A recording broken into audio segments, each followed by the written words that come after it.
So here we have a 2005 Audi A8, and this is how you could find the engine crankshaft positioning sensor. You're going to take off the driving side wheel, the front one. You're going to come around here. Behind the actual wheel, you're going to look, there's the control arm. You're going to look to where the axle is.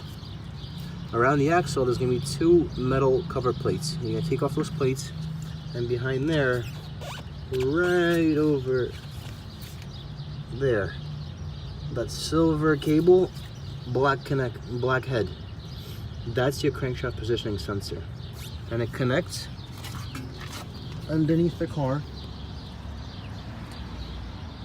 Behind the plastic cover tray, there's three connectors right there: red, black, and gray.